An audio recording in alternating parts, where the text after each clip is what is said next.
और welcome to the course. ये हमारा जो है 4th लेक्चर है जो बेसिकली होगा ऑफ पेज एसईओ पे। मैं आप लोगों को ऑफ पेज एसईओ का बेसिक के बारे में बताऊंगा। पहले लेक्चर में हमने नीच रिसर्च किया था कि नीच कैसे फाइंड करते हैं, कैसे फाइंड नहीं करते, क्या क्या फैक्टर्स हैं। उसके बाद हमने कीवर्ड रिसर्च देख लिया है कि कीवर्ड रिसर्च क्या है। Third lecture was on page SEO के वेबसाइट के अंदर जो है कंटेंट कैसे ऑप्टिमाइज होता है। तो अगर आप लोग जानते हैं तो ये सारी चीज़ें जो हैं ये ऑफ पेज एसईओ पे हैं। राइट, ऑफ पेज एसईओ पे ये सारी चीज़ें हैं। सो वेबसाइट के रिलेटेड है कि वेबसाइट के लिए एक नीश फाइंड करो और उसके लिए फिर कीवर्ड फाइंड करो एंड ऑल दीज थिंग्स के पहले ये करो फिर कीवर्ड्स और फिर on page SEO. The last जो पार्ट है वेबसाइट का वो ऑफ पेज एसईओ है। ऑफ पेज एसईओ क्या है क्या नहीं है, सही है। सो ऑफ पेज एसईओ के बारे में मैं पहले जो है वेबसाइट के बारे में बताऊंगा। पहले जब न्यू वेबसाइट बन जाता है तो उसमें जो पहले 2 मंथ्स हैं उसमें ये टास्क होना चाहिए कि आप उस पे कंटेंट पब्लिश करते हैं, जो कीवर्ड्स आपने फाइंड किए होते हैं उस पे आर्टिकल पब्लिश करते हैं, उसके लिए सोशल मीडिया अकाउंट्स बना देते हैं, सही है। बैकलिंक्स बनाते हैं। बैकलिंक्स के बारे में अब मैं आपको ये स्लाइड आपको दिखाई दे रहा है, मैं इसके बारे में गाइड करूँगा। और सोशल बुक मार्किंग, इस तरह बहुत सारी चीज़ें हैं जो आपने करनी होती है कि जो है आप ये सारी चीज़ें वेबसाइट के अंदर नहीं होती, सही है। क्योंकि अभी तक जो हमने किया है वो वेबसाइट के लिए ही था। अगर नीच है तो हमने वो पहले वो एक कैटेगरी फाइंड की कि भाई हमने कैसे करना है, किस चीज़ पे काम करना है, क्या नहीं करना, क्या करना है। कीवर्ड्स फाइंड किए, कीवर्ड्स उस पे हम आर्टिकल लिखते हैं। फिर ऑन पेज एसईओ में हमने उस आर्टिकल को ऑप्टिमाइज़ किया कि भाई ऑप्टिमाइज़ कैसे करते हैं। देखें ये बहुत बड़ा फील्ड भी है और ब्लॉगिंग है, इसमें बहुत सारी चीज़ें हैं। हम जो मेनली डिस्कस कर रहे हैं वो एसईओ को है, एसईओ पॉइंट ऑफ व्यू। सो नीच रिसर्च जो जिस चीज़ पे हम काम करते हैं उसमें भी एसईओ हो जाती है। और सर्च इंजन ऑप्टिमाइजेशन है कि आप सर्च इंजन से रिलेटेड वहाँ पे कंपटीशन देख लें, बहुत सारी चीज़ें देख लें कि मैं कौन सी चीज़ पे काम करूँगा, कौन से पे नहीं करूँगा। इस तरह कीवर्ड्स हो गए। Keywords is also part of SEO. SEO में नॉर्मली जो लोग ऐड करते हैं वो है ऑन पेज एसईओ, जो हमने लास्ट लेक्चर में किया था। ऑफ पेज एसईओ जो अब मैं आप लोगों को गाइड करूँगा एक टेक्निकल एसईओ होता है। तो ये 3 चीज़ें करते हैं, लेकिन फॉर बिगिनर्स जो हैं इनको अगर मैं टेक्निकल बातें बताऊँगा या और चीज़ें, सो उनको वो बेसिक भी पता होनी चाहिए कि भाई ये सब हम किस चीज़ के लिए कर रहे हैं, क्यों कर रहे हैं, क्यों नहीं। सो कि हम किस चीज़ के लिए कर रहे हैं, किस चीज़ के लिए नहीं कर रहे हैं। सो ये सारी चीज़ें हैं। अच्छा, तो अभी हम जो है जो वेबसाइट हम बना लेते हैं जो जिसकी ऑन पेज एसईओ करनी होती है। ऑन पेज एसईओ हम तकरीबन 2 महीने तक करते हैं, तो फर्स्ट 2-3 मंथ्स हम करते हैं और उस पे कंटेंट पब्लिश करते हैं जिस तरह हमने लास्ट टाइम ऑप्टिमाइज़ किया उस तरह ऑप्टिमाइज़ करते हैं। जब 2-3 महीने हो जाते हैं फिर हम ऑफ पेज एसईओ स्टार्ट कर देते हैं कि क्योंकि फ़र्स्ट 2-3 मंथ जो है सैंडबॉक्स में आपकी वेबसाइट होती है। गूगल नहीं समझता कि भाई ये बंदा क्या कर रहा है, क्या नहीं कर रहा। फिर हमने अपने जो है वेबसाइट का वैल्यू बनाना होता है कि ये क्या चीज़ें हैं, क्या नहीं करना होता, क्या होता है। सो इस तरह जो है बहुत सारी चीज़ें हैं, हम एक-एक करके डिस्कस करेंगे। मैं आप लोगों को जस्ट बेसिक ही बताऊँगा कि ये क्या चीज़ें हैं और क्या नहीं है। और पे जैसे वो जो है हम नॉर्मली बैकलिंक्स को ही लोग कहते हैं कि भाई अगर ऑफ पेज की बात आती है तो लोग कहते हैं कि बैकलिंक्स ये, बैकलिंक्स वो, बैकलिंक्स ये, मुझे बैकलिंक्स खरीदने हैं, मुझे बैकलिंक्स बनाने हैं। ऑफ पेज जैसे वो हम जो है बैकलिंक के साथ रिलेट करते हैं। सो यहाँ पे हम जो है और ये चीज़ें बहुत एहतियात से करने होते हैं कि गूगल को ये ना लगे कि अब ये ख़ुद बना रहे हैं या ख़ुद कर रहे हैं। सो देखते हैं कि बैकलिंक्स क्या हैं, क्या नहीं है। बैकलिंक के बारे में बता देता हूँ। जो सिंगल आर्टिकल के लिए बैकलिंक्स होते हैं या वेबसाइट के लिए होते हैं, बैकलिंक्स के बारे में बताऊँगा आपको। बैकलिंक का मतलब ये है कि एक वेबसाइट से दूसरे वेबसाइट को लिंक देना। सपोज़ मेरा एक वेबसाइट है, वो है सपोज़ लैपटॉप के हवाले से है और दूसरा वेबसाइट जो है वो भी लैपटॉप के हवाले से है।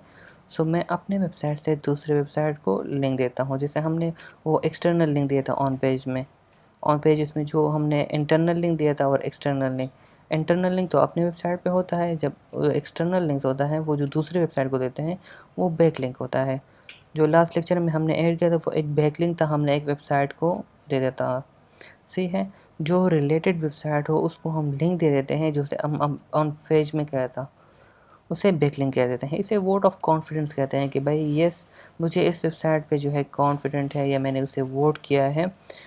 देखिए सबसे इम्पोर्टेंट इसमें रिलेवेंसी है कि इसमें सबसे जो है रिलेवेंसी हो। अगर आपका वेबसाइट जो है लैपटॉप से रिलेटेड हो और आप किसी गाड़ी के वेबसाइट को या किसी दूसरे वेबसाइट को लिंक करते हैं, सो उसकी कोई वर्थ नहीं होती। सही है, तो इररिलेवेंट होता है। बैकलिंक है लेकिन रिलेवेंट जो है आपको सबसे ज़्यादा फ़ायदा देता है। अगर हाई अथॉरिटी वेबसाइट हो, बहुत बड़ा वेबसाइट हो, फिर वो आपको लिंक दे देता है, सो वो आपको बहुत हेल्प करता है रैंकिंग में। जो फोर्थ पॉइंट है कि ये नेचुरली भी कमाया जाता है। जैसे हमने लास्ट आर्टिकल में लिंक ऐड किया था, वो हम किसी ने हमको कहा नहीं था कि इस वेबसाइट को लिंक दो, वो हमने खुद सर्च किया और हमने लिंक दे दिया है। सही है, लेकिन हम ये क्रिएट भी कर सकते हैं। सही है, क्योंकि स्टार्ट में जो है हम क्रिएट करते हैं, हम किसी को बोलते हैं कि भाई क्रिएट करिए, लेकिन ये नेचुरली भी बिल्ट होते हैं। जैसे हमने किसी को लिंक दिया था, इस तरह कोई बंदा जो है वो अपने वेबसाइट की ऑन पेज सेव कर रहा होगा और वो हमें लिंक दे देगा हमारे वेबसाइट को, क्योंकि वो नेचुरली वेबसाइट होगा और वो हम दे देगा। लेकिन जो वेबसाइट्स हैं वो आपको रिलेवेंट वेबसाइट जो हो उसे लिंक नहीं देता, क्योंकि वो कहता है कि भाई ये तो मेरा डायरेक्ट कंपटीटर है, वो मुझसे आगे हो जाएगा। सो इस तरह हम जो है इंटेंशनली ये लिंक्स क्रिएट करते हैं।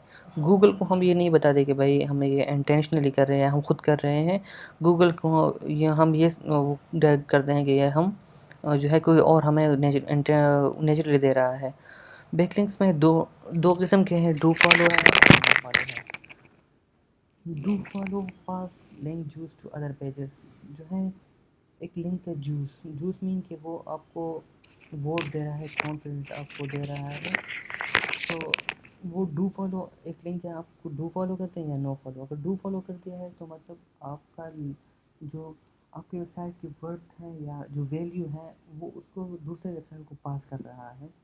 तो ये टेक्निकल टर्म है लिंक जूस, कि वो अपनी वैल्यू आपको दे रहा है कि भाई ये मेरी वैल्यू है, मैं आपको अपनी वैल्यू दे रहा हूँ। सपोज़ इसके पास 50 पॉइंट की अथॉरिटी है और जहाँ से आपको लिंक मिल रहा है और 50% अथॉरिटी है, तो वो मुझे 10% मुझे दे रहा है कि भाई ये बंदा जो है ये वेबसाइट अच्छा है और मैं इसको जो है लिंक दे देता हूँ। सॉरी वॉइस थोड़ी कम हो गई होगी। तो इस तरह वैल्यू पास हो रही होती है। अगर नो फॉलो लिंक है तो उसमें लिंक जूस जो है पास नहीं होता। वो कहते हैं कि भाई ये बंदा है, मैं इसको वैल्यू इतना दे नहीं रहा, लेकिन बस ये बंदा है, मैं जस्ट मेंशन कर रहा हूँ। वो लिंक जूस वो पास नहीं कर रहा। सही है। डू फॉलो हेल्प जो है वो पेजेस में हेल्प करता है और नो फॉलो हेल्प नहीं करता, लेकिन ये भी करता है, ऐसा नहीं है कि बिल्कुल हेल्प नहीं करता। Something is better than nothing. सही है, समथिंग इज़ बेटर। लेकिन अगर आप खुद क्रिएट कर रहे हैं तो डू फॉलो क्रिएट करें, इट विल बी बेस्ट। लेकिन अगर आप दूसरा बंदा आपको दे रहा है तो वो अक्सर नो फॉलो दे देता है। So something is better than nothing, क्योंकि अक्सर कमेंट्स लें या बहुत सारी जो होते हैं वो नो फॉलो होते हैं, उसकी वर्थ है, वैल्यू है, लेकिन डू फॉलो से बहुत कम है। सही है। जो बंदा डू फॉलो दे रहा है और जो बंदा नो फॉलो दे रहा है उसमें बहुत डिफरेंस है। डू फॉलो हम अगर सारे जो है ख़ुद बना रहे हैं तो हम कोशिश करेंगे कि 50 to 70% जो है हमें डू फॉलो लिंक बनाएं और 30 to 40 हम नो फॉलो बनाएं। क्योंकि ये हम खुद बना रहे हैं तो हमें गूगल को ये रियलाइज़ करना होगा कि भाई ये हम नहीं बना रहे हैं, ये नेचुरली बन रहे हैं। ताकि वो जस्ट अगर हम 100% जो है डू फॉलो लिंक्स बना देते हैं तो गूगल भी सोचेगा कि भाई हर कोई बंदा जो है आपको डू फॉलो दे रहा है।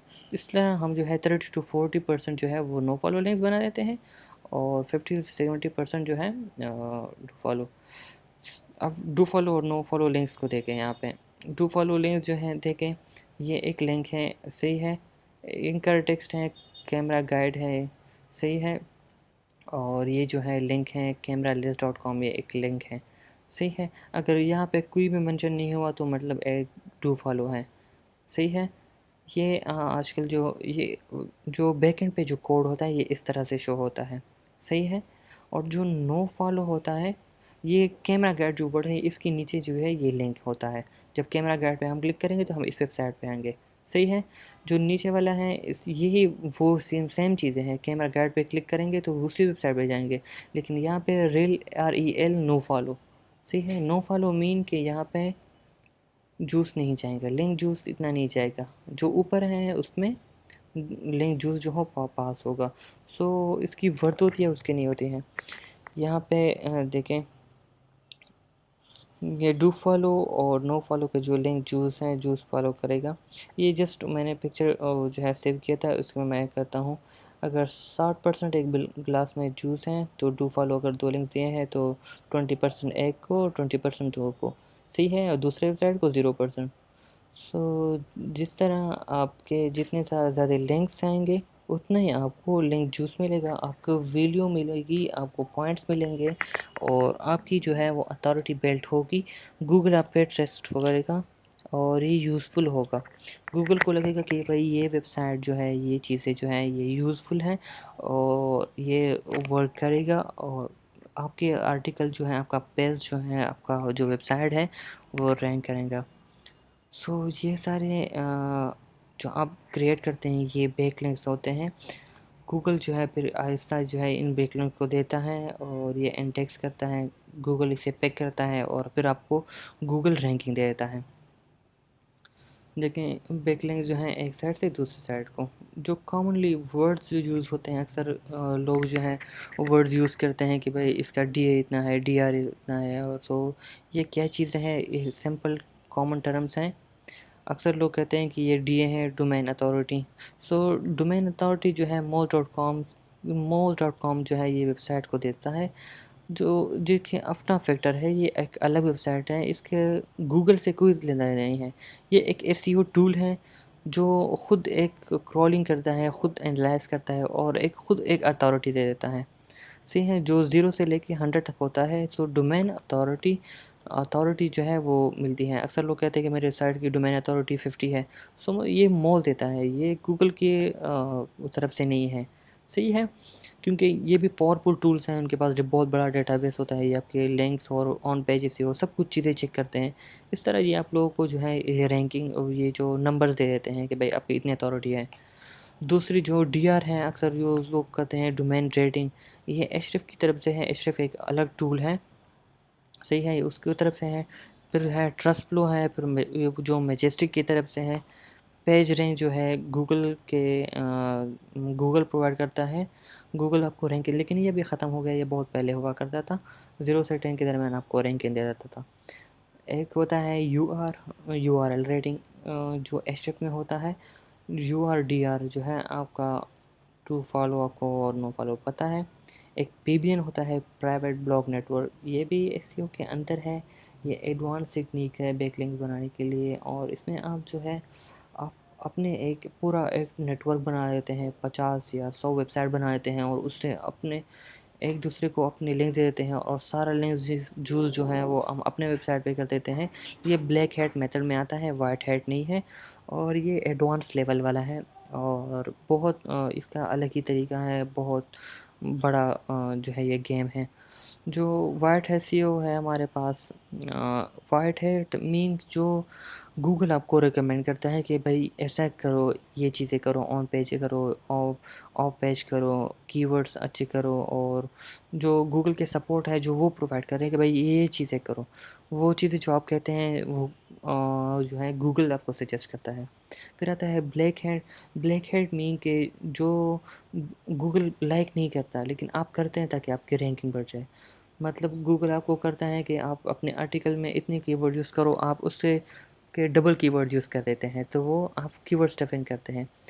गूगल कहते हैं कि आप लिंक्स कमाओ, अर्न करो, ताकि दूसरे लिंक्स आपको, दूसरे वेबसाइट आपको लिंक दे, और आप लिंक खुद बनाते हैं, तो ये ब्लैक हैट है। सही है। सो इस तरह बहुत सारे एग्जांपल्स हैं, ये जस्ट बेसिक्स हैं क्योंकि आप लोग फीमेल्स हैं, तो ओवरऑल जब बेसिक आप लोग अंडरस्टैंड कर लिए चीज़ें terms. SEO for local business, जो लोकल बिज़नेस होते हैं, जो शॉप्स होते हैं या बहुत सारी चीज़ें हैं, रेस्टोरेंट के बारे में सर्च करते हैं या कोई एड्रेस सर्च करते हैं, उसके लिए जो हम एसईओ करते हैं वो लोकल एसईओ होता है, लोकल एसईओ भी कहते हैं, या एसईओ फॉर लोकल बिजनेस ऐसा करते हैं। अक्सर बंदा कहता है कि आपको लोकल एसईओ आती है, मतलब मैं अगर पेशावर में मेरा एक ऑफिस है तो मैं पेशावर में रैंक करना चाहता हूँ, मुझे लाहौर के साथ कोई काम नहीं है। फिर ग्रे हेड आता है, जिसमें जो है वाइट हैट और ब्लैक हैट को मिक्स होता है, वाइट हैट भी करते हैं, ब्लैक हैट वो ग्रे हैट होता है। फिर आती है keyword stuffing. Keyword stuffing mean कि आप जो है आपको एक आर्टिकल में 3 कीवर्ड अलाउड है कि 3 कीवर्ड यूज़ करें और आप 4 यूज़ कर रहे हैं, 5 यूज़ कर रहे हैं, सो वो कीवर्ड स्टफिंग कहते हैं। The next thing is keyword density, कि आप अपनी आर्टिकल में कितनी कीवर्ड्स जो है यूज़ कर रहे हैं। सो ये सारी ऑफ पेज एसईओ के बारे में बहुत चंद चीज़ें थी, थ्योरेटिकल चीज़ें हैं, लेकिन वो एक्सप्लेन करने चाहिए ताकि आप लोग जो है ये चीज़ें अंडरस्टैंड कर लें। सो इस तरह बहुत सारे और भी ऑफ पेज एसईओ के रिलेटेड जो है बहुत सारे टर्म्स हैं और एक अलग ही दुनिया है, सही है। नॉर्मली जो बहुत सारे एसईओ एक्सपर्ट्स हैं वो ऑफ पेज को वो रिकमेंड नहीं करते कि भाई, क्योंकि गूगल खुद कहता है कि भाई नेचुरली एक चीज़ हो, जो चीज़ नेचुरली हो जाती है वो उसके इफ़ेक्ट्स ज़्यादा होते हैं, वो बहुत इफ़ेक्टिव होता है और बहुत हेल्पफुल भी होता है, लॉन्ग टर्म के लिए होता है। आप ऑफ पेज एसईओ करते हैं, लिंक्स बना देते हैं, ब्लैक हैट काम कर देते हैं, ब्लैक हैट बनाते हैं, ब्लैक हैट में आता है, सही है। सो आप तो जल्दी से रैंक कर पाएंगे, लेकिन जल्दी से फिर वापस बीटे रैंक होंगे। अक्सर आप लोग ने देखा होगा कि भाई हमारा वेबसाइट हिट हुआ है, गूगल ने हिट किया है, या हमारा वेबसाइट डाउन चला गया है, तो ये डाउन इसी वजह से आता है क्योंकि आप गूगल के गाइडलाइंस जो है उसके रिलेटेड आप काम नहीं करते। जब उसके रिलेटेड आप काम नहीं करेंगे तो गूगल तो आप आज आपको गूगल को तो आपने बाईपास कर लिया कि भाई गूगल ने कहा कि आर्टिकल में इतने कीवर्ड यूज़ करने चाहिए, इतने ज़्यादा नहीं करने चाहिए, क्योंकि आप और आप उससे डबल यूज़ कर देते हैं, तो टू द पहले पॉइंट में तो गूगल को लगता है कि भाई ये अच्छा इन्फॉर्मेशन है क्योंकि आपने कीवर्ड्स बहुत ज़्यादा यूज़ किया होता है। लेकिन जब गूगल ये अंडरस्टैंड कर लेता है और पिक कर लेता है गूगल का एल्गोरिथम, सो फिर वो आपको डाउन कर देता है, आपको हेड कर देता है। सो वाइट हैट पे ज़्यादातर काम होता है और वाइट हैट पे काम करेंगे सो आपका वेबसाइट जो है वो अच्छे से रैंक होगा। और वाइट हैट जो है ज़्यादातर ऑन पेज एसईओ में आता है, ताकि जो आप खुद करते हैं। सो ऑफ पेज एसईओ जैसे मैंने आप लोगों को ये बेसिक बताया कि ये है क्या चीज़ जो बाहर से अपनी वेबसाइट के लिए करते हैं। सपोज़ जो है आप एक इंडिविजुअल बंदे हैं, आप जब किसी जॉब के लिए अप्लाई कर देते हैं और आप किसी मिनिस्टर को कह देते हैं कि भाई मुझे रिकमेंड कर दो, सही है, तो वो तो आपको रिकमेंड कर देते हैं, आप ऊपर आ जाते हैं। लेकिन एक प्रॉपर चैनल भी होता है, टेस्ट अप्लाई करो, टेस्ट के लिए जाओ, फिर इंटरव्यू के लिए, वो प्रॉपर चैनल है, तो वो सही तरीका तो वो है, सही है। तो सही तरीके से जाओगे तो बाद में सब चीज़ें सही होंगी। मिनिस्टर आपको रिकमेंड करेगा तो फिर अगर बाद में आपको मिनिस्टर कुछ कहेगा भी तो आपको उसको बात माननी पड़ेगी, सही है। अगर आपको कल को मिनिस्टर कहता है कि मैं आपको यहाँ इस पोस्ट हटा देता हूँ, दूसरी जगह पोस्टिंग कर देता हूँ, क्योंकि आप उसके बाउंड होते हैं फिर, सही है। तो इस तरह ऑफ पेज एसईओ भी है। सो ज़्यादातर लोग रिकमेंड नहीं करते हैं, लेकिन जस्ट बेसिक तक आप लोगों को पता हो, कर को आप लोगों को कोई कहे भी सो आप लोगों को ये चीज़ें जो हैं उस आपके जहन में हो और आप आंसर कर सकें इन चीज़ों के बारे में। अक्सर हमारे पाकिस्तान में जो है या एशियन कंट्रीज जो भी लोग हैं वो एसईओ को बस of page he SEO he consider करते हैं, लेकिन द बेस्ट थिंग जो है ऑन पेज एसईओ है, जो हमने लास्ट लेक्चर में किया था कि आपने अपने कंटेंट को, अपने वेबसाइट को कैसे सेट करना है, ऑप्टिमाइज़ करना है गूगल के गाइडलाइंस के मुताबिक, ताकि गूगल आपको रैंकिंग दे, ना कि आप गूगल से रैंकिंग ले कि भाई नहीं मुझे मुझे रैंकिंग चाहिए। भाई आप किसी कंपनी में जाते हैं और आप कहते हैं कि नहीं भाई मुझे उसने भेजा है, मुझे इसने भेजा है, मुझे उसने भेजा है, और आप एक जाते हैं अपने टैलेंट पे जाते हैं, आपका क्वालिटी वर्क हो, सही है। क्वालिटी वर्क पे जाएंगे तो वहाँ पे सस्टेन करेंगे। अगर कोई रिकमेंडेशन के साथ जाएंगे, सही है, तो आप वहाँ पे एन तो हो जाएंगे, लेकिन अगर बाद में कोई आपसे क्वेश्चन करेगा या जो कुछ भी होगा तो फिर आपकी वो वैल्यू नहीं होगी कि भाई आपके तो इतने सिफारिश आते हैं और कि इस बंदे को ये आता है और वो आता है और आपको तो अभी कुछ नहीं आता। इसलिए अगर आप जो है बहुत सारे लिंक्स लेंगे और आपकी वेबसाइट में क्वालिटी नहीं होगी, सही है, तो गूगल तो आपको रैंक कर लेगा, लेकिन जब विजिट्स आएंगे वो देखेंगे कि भाई इसमें तो क्वालिटी है ही नहीं, गूगल ने इसे ऐसे ही रैंक किया हुआ है, सही है। तो गूगल ये सारी चीज़ें देखता है, वो जो यूज़र का बिहेवियर है उसे भी अंडरस्टैंड करता है। तो अगर कुछ बंदे आ गए और उन्होंने आपका वेबसाइट डायरेक्टली बंद कर दिया, तो गूगल की तरफ सिग्नल जाएगा कि भाई इस बंदे पे, इस वेबसाइट पे क्वालिटी है ही नहीं और आप ये कर भी नहीं सकते। सो दैट्स ऑल, आपका वेबसाइट जो है दोबारा डी रैंक हो जाएगा। So that's all for today, and कोई भी क्वेश्चन होगा अगेन तो आप पूछ सकते हैं। Thank you guys, thank you so much. अल्लाह हाफिज़।